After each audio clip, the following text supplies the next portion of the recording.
Hi there. This video wants to look at when we consider human sexuality kind of over the entire lifespan. All right, so a lot of times we tend to think when we associate sexuality as something that starts like maybe in like adolescence. We associate it a lot with puberty and the beginning of that. But in reality, it's something that happens throughout the whole entire lifespan, starting even before we're born, when we're still in the womb. But even then, during infancy and childhood, we can see some developments there. So that's like, for example, we know that very young children already begin learning things associated with body awareness, privacy, gender expectations, relationship norms. All right, so when we look at the overall topic of sexual development, it's broader than just behavior alone, right? So something that's present throughout the whole entire time. And kind of three areas that we see it the most, that we want to kind of look at some of the changes and what's happening at each life stage are biological factors, right? So these are things like puberty, hormones, physical development, okay? There are the social cultural factors, right? So what are the things that we learn from families, our friends, the media, culture, religion, society in general, right? What are those factors? And then also the third one is the psychological factors, right? So what's going on internally? How do we kind of bring all this together? And how do we also have our sense of identity, right? And self-esteem, our emotions, all these things, okay? Two major theories that we see within this area. One of them comes from Freud. Okay, so this ties in with his theory related to personality development and also just his overall theory related to the unconscious. Right, so Freud says that we progress through 5 stages of psychosexual development. All right, so what he says is that when you look at his breakdown of personality with the id, the ego, and the superego, he says that id, that most basic part of our personality that develops first, that's ruled by its impulses and can be very childish and immature. It says, though, that id has certain sexual energies that are present at birth. And what we have to do is learn how to control those sexual energies, or it leads to permanent consequences for who we end up being as adults. Right? And so we have to control these sexual urges from the id, and those urges have a different focus based on those 5 psychosexual stages, right? So oral stage, anal stage, phallic, latency, and genital stage.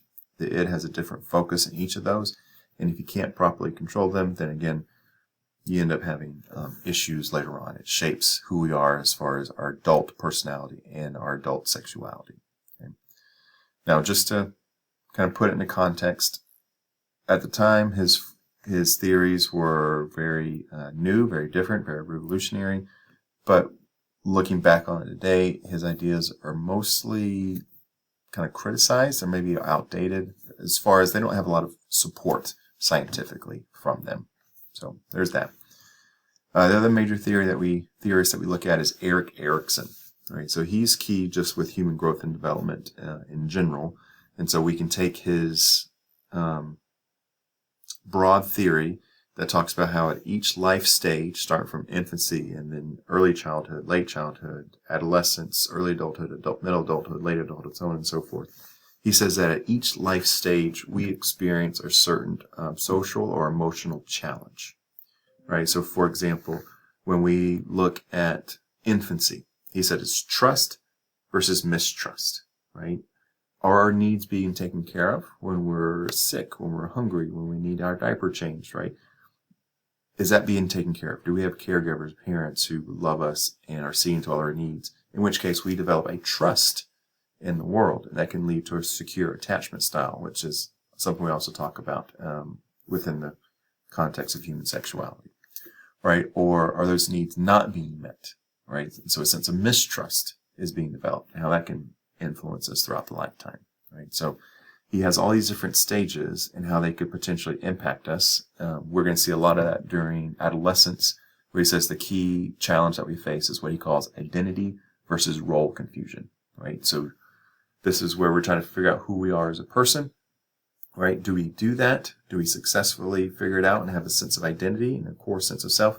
Or do we get confused and we progress into adulthood not really knowing who we are, right? So that's why we oftentimes during adolescence will do things like explore romantic attraction, right? What might be our own sexual orientation, and then just in general identity development, right? Those are some of the key tasks. Okay? Now, as far as the actual changes that we're seeing that we might want to look at for each life stage during infancy and early childhood, so we're not necessarily engaging in any direct sexual behaviors per se, but what we do see is that from a physical standpoint, infants can still experience the responses of physical arousal, right? So little infant boys can still have erections, for example, right?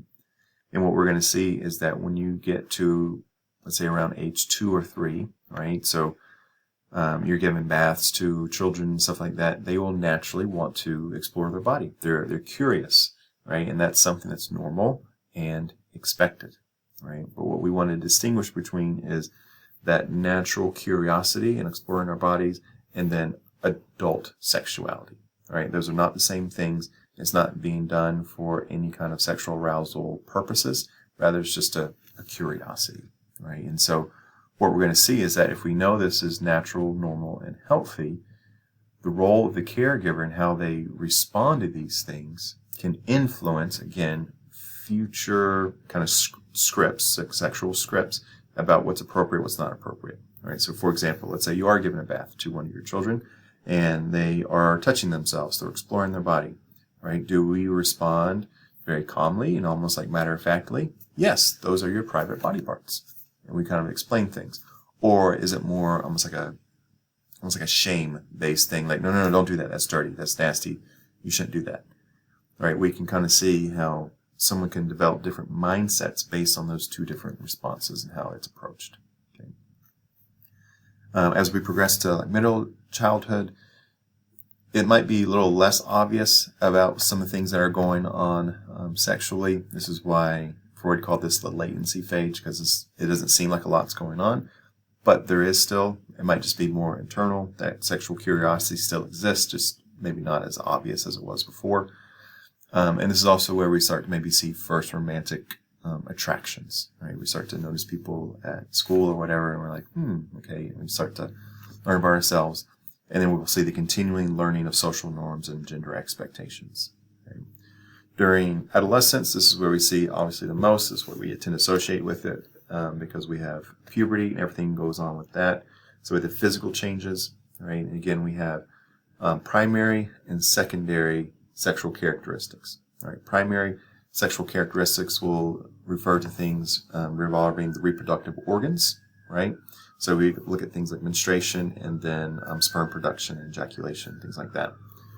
What we're also seeing are the development of secondary sexual characteristics. All right, so body hair, voice changes, growth spurts, things along those lines, things that are associated with one of the genders.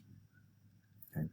Now, the other thing about puberty, though, is that it varies from person to person. We know that typically girls tend to start puberty 2 years before boys do, right? But the timing of it can actually be hugely influential, right? So, for example, early maturing girls, unfortunately, experience increased sexualization, right? And kind of on the other end with boys, if you have a late maturing boy, you have someone who's got to like 10th or 11th grade and hasn't really gone through puberty yet, they're going to experience a lot of insecurity and probably a lot of teasing or even bullying, right? So we don't get to choose, right? We don't get to choose when we start puberty. But generally speaking, if we could, we kind of want to be right in the middle. We don't want to be too early. We don't want to be too late. We need to kind of be right in the middle. Okay? It's also during this adolescence time that we're starting to see more exploring romantic relationships. So actually wanting to go on dates, things like that. Understanding and accepting more about our own sexual orientation, developing a better sense of our gender identity, and just those personal values that we have about sexuality. Okay. And then as we move into adulthood, there's a lot that can go on here. This is the vast majority of our life, right? So during early adulthood, this is when we are at our physiological peak of the entire life. So physically, we're We're never going to be healthier or stronger, all those things. And so during that time, this is where we start to explore longer term relationships. So not just like the dating that you might do for a short period of time in high school or not, but longer term relationships, exploring different types of sexual behaviors, again, either individually or with other individuals. So there's been some changes with this, but you look at things like hookup culture, right? That's kind of what we're talking about. It's something that's primarily just for that life stage. You don't really see it before or after. Okay. At some point during this, when we look at the relationships we have and those behaviors, many people will seek out marriage. And what we can see as you move into middle adulthood, people who are married actually have greater frequency of sexual behavior and sexual intercourse compared to people who are not married. Right, so we're seeing things like that play out. We also want to look at childbearing years, right? So the younger you are, once you are capable of having children, the more likely you are to have children and for them to be healthy. So we're going to see at a certain age, once menopause occurs, women can no longer bear children at all. And even before then, after age 35, it's considered a high-risk pregnancy and more issues for complications, right? The younger a man is, those are his prime childbearing years as well. But a man continues to produce sperm throughout his entire life, and so could bear children all the way until the day they die.